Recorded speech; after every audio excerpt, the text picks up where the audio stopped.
I'm really excited about this. We're with Kasey Schurtz. And I got to know you when I was out at Wyoming, but I heard about you way before that from Jed. I mean, I knew what a good guy you were because of the way that Jed talked about you.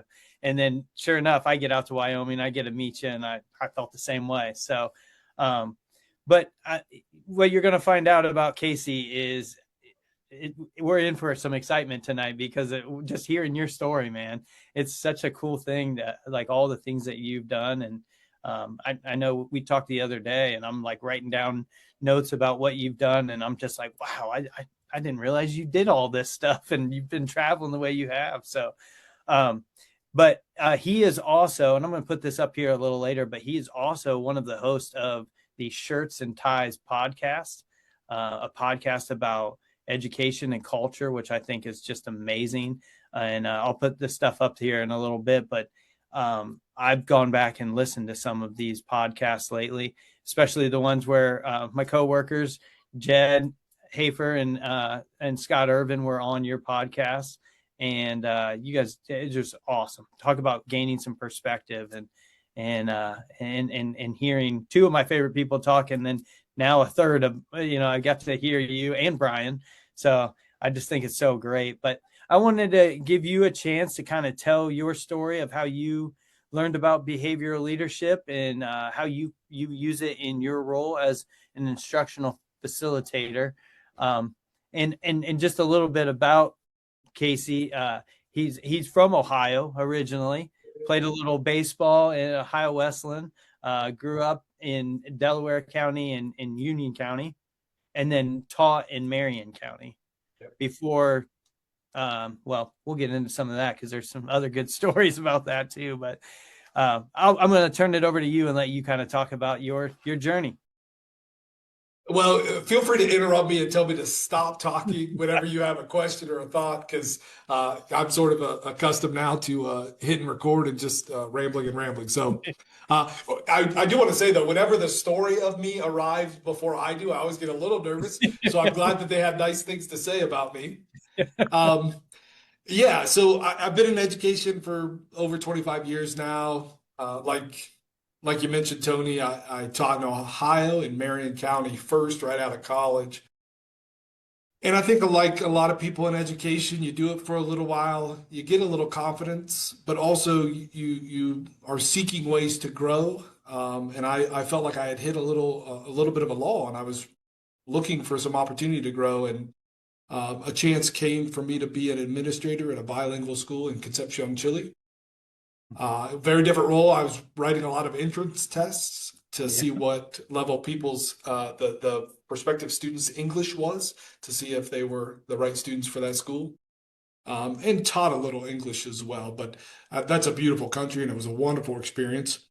But I was also ready to come back, and when I came back, I ended up in Wyoming, and I taught at an alternative school initially, and that is where I first discovered this concept of noticing. We had, it was an alternative school, so a lot of the students there did not fit into traditional schooling. They had numerous challenges. In many cases, they struggled with the adults. And we had one kid in particular where we as a team of people, it was kind of a cool school in that there were just four of us for the core subject areas, and then the science teacher was also the principal. Actually, let me add, five of us, because we also had a counselor. And we were really worried about this kid. This kid was younger than the students we typically allowed into that high school. And we sat down together, and somebody had started sharing this concept of noticing that they had got. And at the time, I had no idea where this was coming from. And we said, sure, let's give it a shot. And let's just start to notice the things we desire, and let's start to notice this kid. And very quickly, we saw a shift in how that student responded to us. And I think a lot of it was because we were no longer being critical. We were no longer even feeling like we were trying to manipulate with undue praise, or praise that students sometimes receive in a way that we didn't mean. And so that was pretty awesome. And then after that, I ended up in Gillette, a little bigger city than where I was at the alternative school. Taught social studies for a long time. So I've taught English, web design, history, econ, like all kinds of stuff. Yeah. And then now I'm an instructional facilitator and I get to work with adults. And it's in this current role where I've really got to spend a lot of time with behavioral leadership, with the book, with the people, and then with my staff as we've tried to work to implement this in a place where we know that there are, a few challenges at the secondary level. This conversation shifts a little, but the work is so important and so good and so vital. And it's been a lot of fun to see a lot of the teachers here take this and run with it and do some great things with it. So That's awesome. Did you want to talk a little bit about, I know that this book study, I've heard good things about the book study, and kind of the route that you guys are taking it, maybe the pieces. We have several people in the junior high world in our group, and just kind of that, how that's grown and the things that you guys are taking from that book study. yeah, so it started. We had a few staff members who had been to your guys' training, who had seen Jed and Scott. Excuse me. And there was some interest from me, from a colleague of mine. We were like, hey, what if we do a little book study? And I had a small group initially last year. And then the interest grew and grew and grew. And eventually it was decided that we would, as a whole staff, do a book study. And it's been really cool. And it started with some introductory concepts, some of the, discussion of challenges we face. Behavior is certainly a concern across the nation right now. And it's grown over the course of that, where we've invited more and more of the staff as they become more and more comfortable to share out some of the strategies that they're using from the book. And I am very excited. And this call today, or this video chat today, comes at a perfect time, because tomorrow we're going to have breakout sessions. And so we're going to have 5 different teachers focus on some of the different strategies. So we have one that's going to focus on noticing and talk about that with 3 different groups of teachers. We have another one that's going to talk about argument shields and ways to limit escalation. We have another one who's going to talk about calm signals and strategies for remaining calm in the midst of strain. And so all of this now and later, we have one that's going to do that. So we have we really have a staff of people who are now on board and ready to share out some of these ideas, and I'm pumped for that. Yeah, you should be, and that's awesome. I love that piece where people are sharing all the things that are working for them, and sharing the challenges that you can work on together to solve. Like this works for me. Maybe this I'm struggling with this area. What are you doing to help in that area? This is fantastic. And that's the whole thing behind our group here too, is like being able to share that out. I know I've shared to many people about our, back when I was a behavior coach, like we had a text thread and, with all kinds of people throughout the district that were really good with behavioral leadership. And because we were delaying the learning opportunity, we could just send out that text message that like, hey, I'm thinking about doing this. What do you think? And we would get all these great answers. Or, hey, this happened today. What would you guys do in this situation? And it gives you a chance to pull on the experts, and come up with some really great stuff. So I love that collaboration piece. Obviously, that's one of the reasons I wanted this group. Yeah, and I want to share something else that I think is really exciting that came from this in the last few days. So one of the things that I think is important about the work that you guys are doing, and that I've watched, I've observed it at my child's school and how well it's gone, is how it becomes ingrained in the culture of the building, right? And so me and some colleagues had noticed that we had some substitute teachers that were struggling. And it was like, man, what do we offer them? Because they show up and it's kind of a strange place, and they're not really sure how adults can help, what's expected of the students and from the adults. And so got to chatting a little bit, and one of my colleagues was said, hey, can we take this and put something together for our substitute teachers? And I'm like, absolutely. And I was crazy busy, and so I didn't get to it until late in the evening the other night. And I put together what I thought was a beautiful document. It turns out the content was great. The document, I guess not. So they took it. Somebody with more artistic skills than me Yeah. just copied and pasted the work that I did, which was largely your guys' work, turned it Yeah. into something really nice. And actually, I want to show you this thing. Wow. So what we're going to do now is this document is going to go into the subfolders.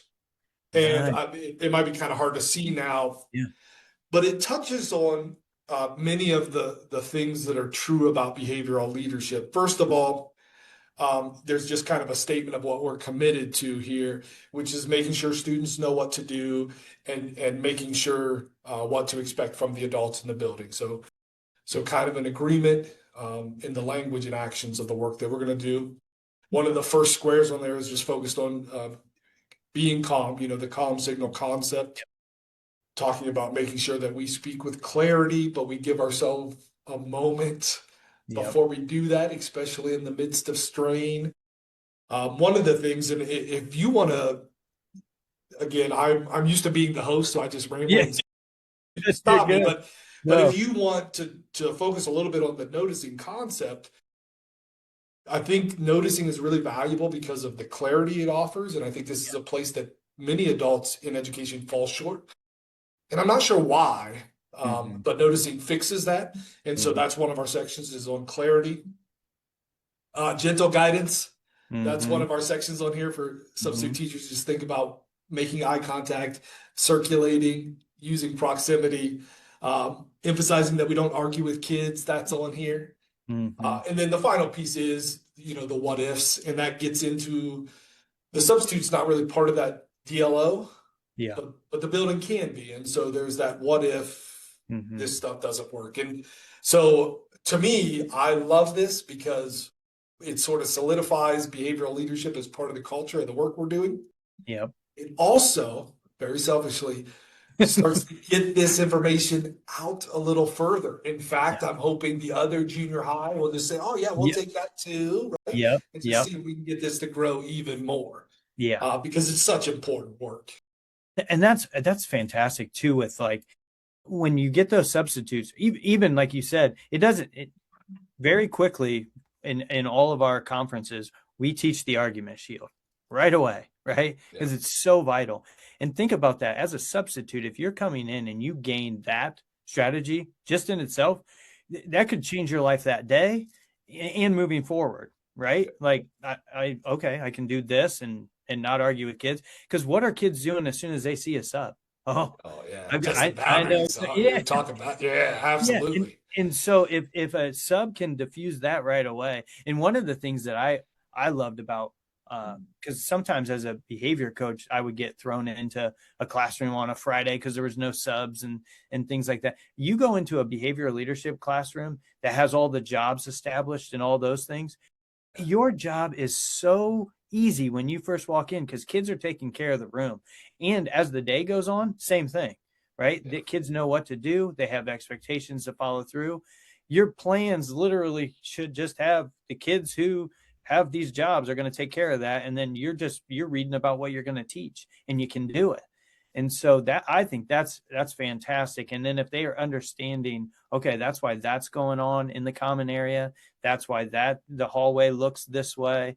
That's important, because sometimes you can see that when you go into, if I'm doing a follow-up, I'll go in and I'll see everybody doing the things. And then it's like, oh, that's a new person. Right. And so we just kind of get them on board. And I had a substitute talk to me today or yesterday just about, oh, I think this is wonderful. Like, I think this is really great stuff that's going on. And it's easy for them to pick up where, without it can be overwhelming. I'm sure that job can be overwhelming. I've never really had, as a substitute, I was a substitute as somebody who was in the building filling in. That's different, Yeah.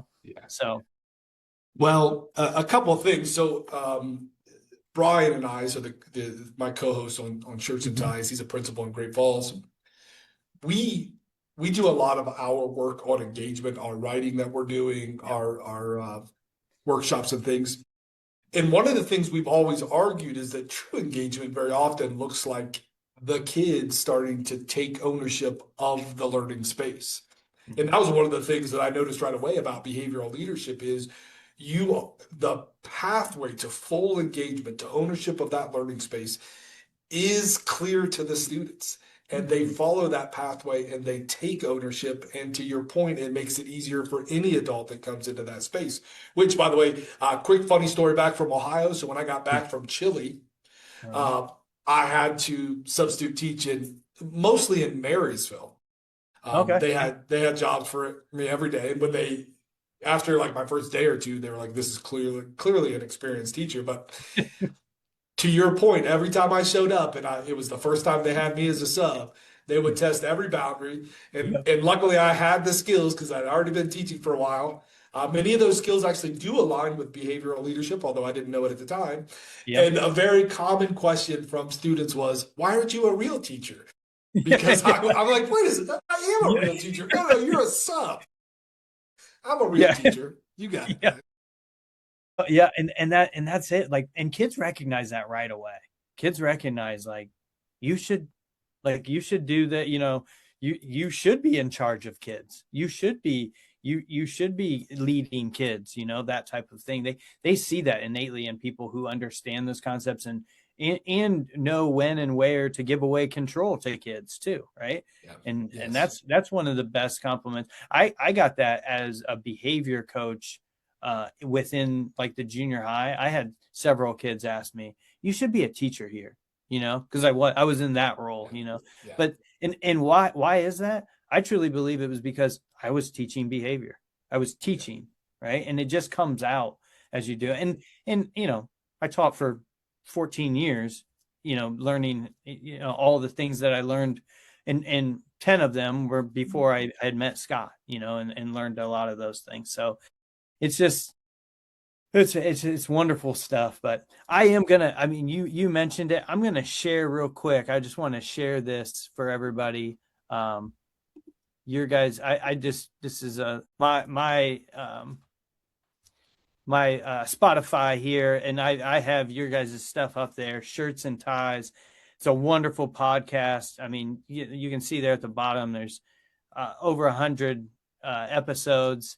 It's just wonderful stuff. I loved the one that you guys did with Jed on engagement. Yeah, I thought that was amazing.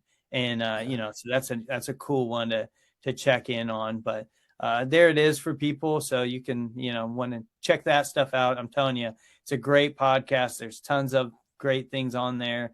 And, it's another amazing person who understands the importance of behavioral leadership. And you guys, I love the things that you guys were talking to Scott about. And you can always hear Scott's passion whenever he's on anything. So, yeah, we had Jed on twice, and we had Scott on, and I think Jed's coming back again this month sometime. That's fantastic. Those are my favorite conversations. So, I mean, if you guys don't listen to any other ones, check those ones out. They're great conversations. It's awesome. You said a couple things, and if you don't mind, I'm gonna kind of touch on it a little bit. One thing that is true, and I think it's a little strange, and I think at first when you start to look at the very intentional actions of behavioral leadership, initially you might kind of be confused in that, you're like really controlling kids. But what I have noticed that is absolutely true is that boundaries are created, but kids are absolutely empowered and believed in, and it is expected that they will rise to those expectations.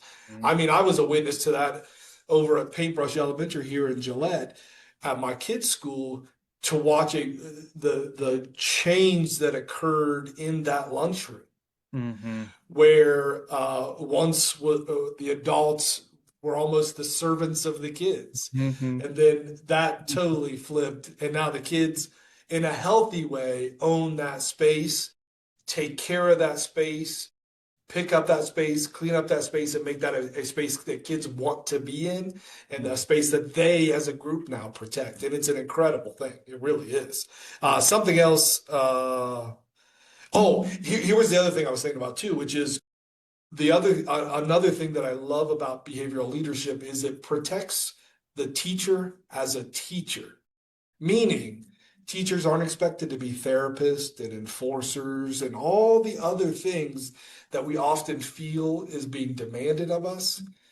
Just teach kids. Teach them behaviors, teach them expectations, teach them, just teach kids. Yep. All the other stuff is just noise. Just Yep. stay a teacher. Yeah. I love that. I love that. And that's one of my favorite things to actually see. Like you see that within a classroom when you go in and you watch like a behavioral leadership teacher do their thing is you see a classroom ran by the kids, but then the teacher just kind of shows up. We talk about it all the time with the friendly, loving alpha. They show up with their coffee or their smoothie or whatever they have. And they're like, I'm here to teach you all about this wonderful thing, whatever it is, whether it's the letters or it's algebra or whatever, they show up and that's it. I love being able to see teachers get that back, because that's one of the things, especially for new teachers coming out, and before behavioral leadership, like when teachers would come out and they had this vision of what it was going to be like to teach. And then they get in front of a classroom and it's not that. Yeah. And they're just like, oh, what am I doing? This isn't what I thought, and so to be able to give that back where like, okay, here's all the stuff that will allow you to be able to truly do that, to show up and teach and be the amazing human being that you are, that we want in front of kids and molding kids. Yeah. So.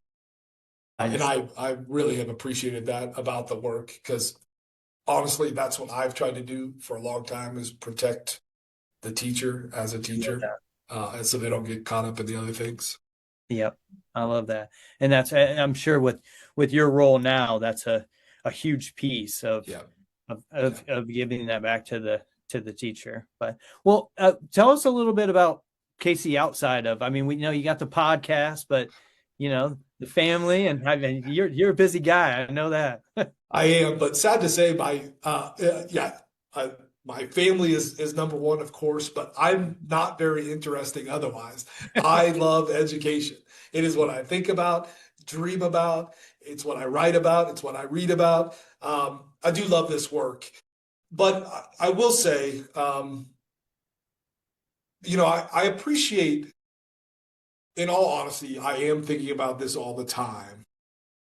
But I do enjoy music, for example. But when I listen to music, a lot of times it leads me drifting back to the work that we do with kids and to teachers. And it takes me to, like, I love The National. Most of the tattoos on my arm are related to songs by The National. Nice. But we have occasionally done teacher playlist or education playlist on the podcast. And I'll usually mention a song like Weird Goodbyes from The National. I do enjoy lots of time, spending time with my kids. But I get in trouble all the time because I end up giving them a lesson. Come on, why are we getting another lesson? I don't know. This is what I do. This is my life. They always get nervous if we have to go on a car ride because Dad must need to talk to time for a life lesson. But they're smart kids and they're fun kids, and I'm so proud of them. And my wife has been very supportive. She's that's the reason I have a podcast, honestly. She's like, you need to keep talking about this. Because when I took this role as an IF, I became very isolated. I didn't really have a team of people or colleagues. There are a lot of IFs in the district who are fantastic. Nikki was on your show a few weeks ago. Just awesome people, right? Yeah. But day in and day out, it's a little bit of a lonely job, and I needed an outlet and somebody to think out loud with. And so she's been great and supportive in this process. So pretty boring. I love my family and I love my job, and it's what all of my energy goes towards. And if I'm reading a book, it might be John Steinbeck, East of Eden, but I'm stealing quotes to inspire teachers from that reading, right? That's what my life looks like. There's always a purpose there, huh? Yeah. Yep. Yeah. And it's funny because I know back when when I was teaching second grade, on Fridays, all the teachers would get together and we'd go out. We were younger teachers. we would all go out, and then inevitably, I was like one of the only males in the building, but all the husbands would meet them out too. And before long, we're at this place and we're all talking. And what are we talking? We're talking all school stuff. You can't, it's hard to like, and you could just see the husbands like, are they really talking about this again? It's Friday, like be done with it. You can't turn it off. And that's really the origin story of the podcast, which is Brian and I, he was originally here. And so when our friend group would get together, eventually it was just he and I by ourselves still talking about this, the work that we do, this impossible challenge of educating Americans' children. And we just kept doing it. And it was like, all right, you guys, and when he moved away, I kind of lost that. And we were encouraged, you know what, keep doing it. And I've been happy because well, I enjoy talking to him. Brian, if you're listening, love you, brother. But I really also enjoy talking to all the other people like you, Tony, and Jed and Scott. We've really had a chance to meet and talk with a lot of incredibly smart people, and it's been a blast. You have that, and that. I think that's such a cool thing, and it's one of the things that I enjoy too. I mean, my wife would tell you the same thing. Like, this is a good thing for Tony because he just gets to talk to he gets to talk to lots of people. That's what he loves to do. And I just every week I get amazing people on here that I get to share, this stuff with, and I'm sharing my favorite thing right now. And with behavioral leadership, I'm sharing it with all these wonderful people. I'm meeting new people every single week. And I just want those people to meet other people. And I've been doing that, I feel like, since I was like in high school, and I wanted my high school buddy, or in college, and I wanted my high school buddies to meet my college buddies, and like that type, it's just, that hasn't changed. I love like great people meeting great people. So, and you're another one. So I appreciate your time tonight. I know you're a busy guy, but I appreciate you taking the time to talk with us tonight. Another amazing person in this group, guys. Reach out to him. And this is another thing I love about this group is it's a group of educators. So you guys I'm sure you guys are talking behavioral leadership, but you're also educators of many things. So I love the fact that you guys can, meet each other and share, and it just kind of opens up a whole world of just really great people. I really appreciate it, Tony. I do have one vice, so if people want to reach out on this one, I enjoy a nice sip of bourbon from time to time. So if you guys want to shoot me a message on some great bourbon to try, I'll check that out. You are a bourbon person. This was an absolute blast, and if you ever want to continue the conversation, I'd love to. We got to get you on the show sometime as well, so we can. Because one of the things I think we wanted to talk about was how to convince the secondary folks that this stuff is perfect for them too.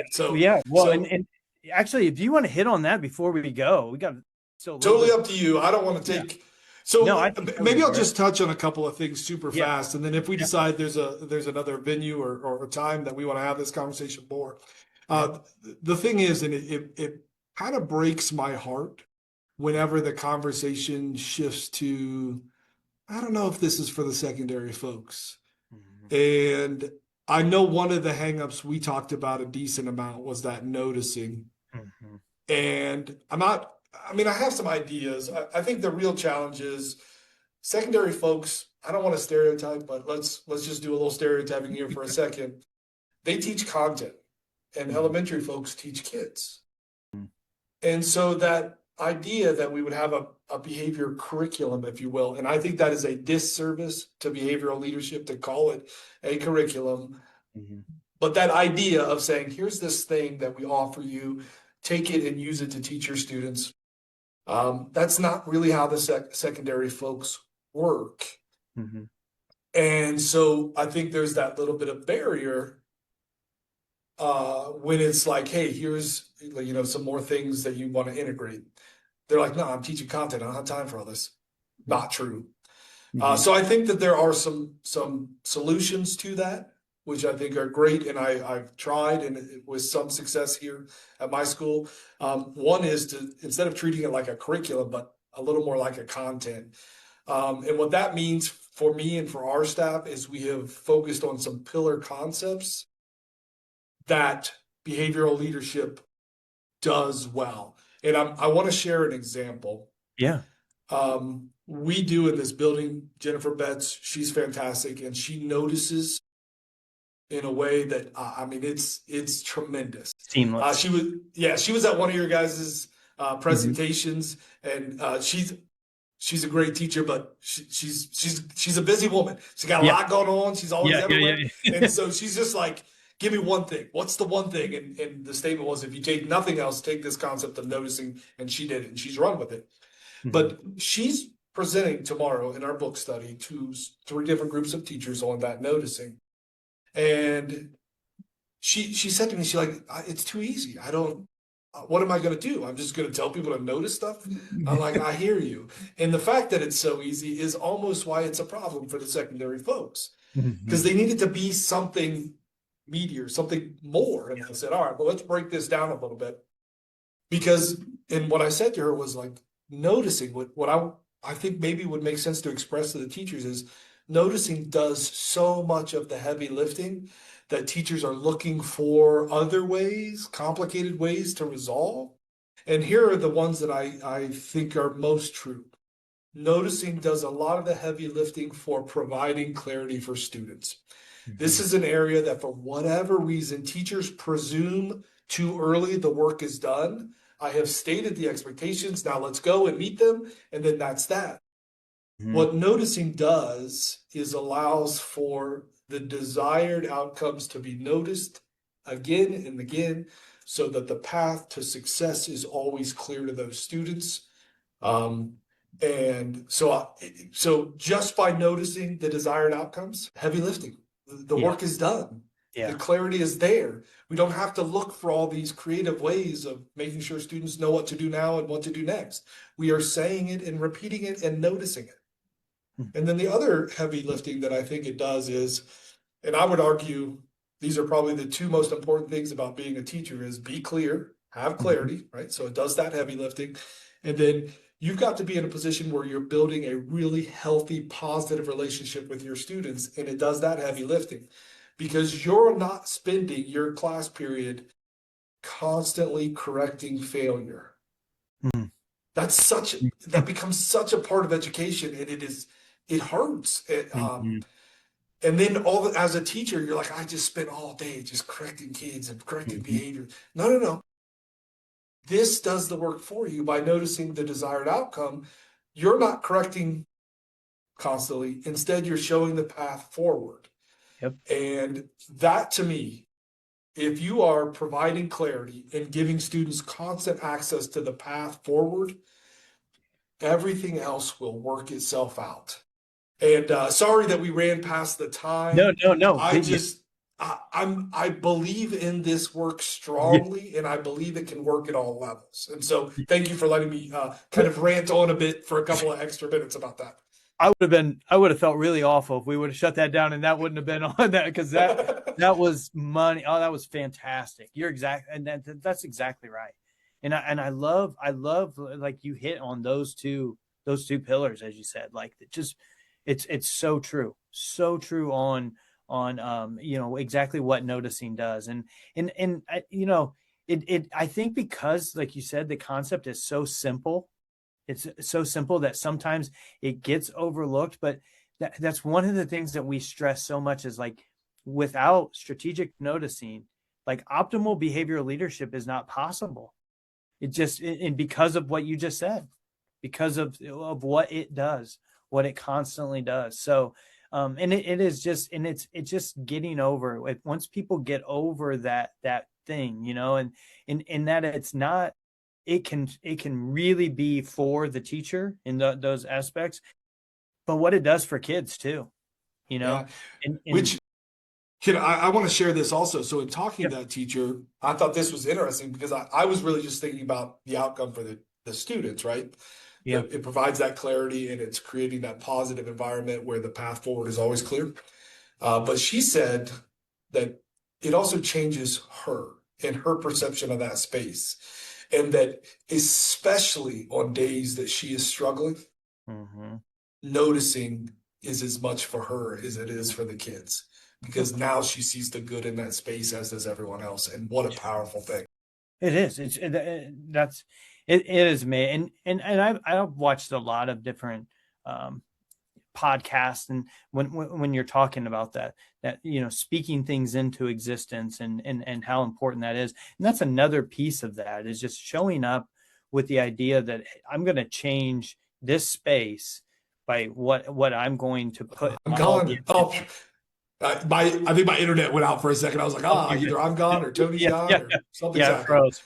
But yeah, just that piece that, it just, I'm going to change that space by showing up and doing, what I'm, or saying these things, noticing these things, and drawing it all together. It's so powerful what we can do. And sometimes I think that gets overlooked as of all the things that we do, like how powerful that is as an educator, how powerful we can be in changing an entire kid's day / life. I mean, it's huge. Yeah. Wow. Well, yeah, we definitely have to continue this, Scott. I mean, I would love to. Yeah, we got, I mean, this has been great. I've enjoyed it. I hope everybody else has enjoyed it as much as I have. But yeah, another, like I said, another wonderful educator in here. You're doing crazy great work everywhere, man. So I just, I'm glad to know you. I'm glad to be somebody who gets to share this space with you. And I hope that we can continue this another time. And I know you and Jed have had some great conversations, and I'd love to, I feel like this was a great one. I'd love to continue at some other time. So, yeah, you guys are my people, you and Jed and Scott. You guys are my people. I love the work that you do. I appreciate the work that you do. I appreciate your passion. And I'm grateful to just be in that, just around that. Yeah. It's an awesome thing. That's it. Same to you, brother. I love being around people with that energy. So good stuff. Well, Kasey Schurtz, everybody, check out the podcast, Schurtz and Ties. It's fantastic. He's doing his thing out there in Wyoming. Good luck with everything that you're doing this week. Wrapping up the testing, right? Yeah. But book study tomorrow, though. That's the highlight of the week. We got that book study tomorrow. So yeah. That's fantastic. Well, thank you for sharing all those great things tonight. Thank you for sharing your time with us, and hope to talk to you soon, man. All right. Appreciate it, Tony. Take care. Hey, you too. See ya.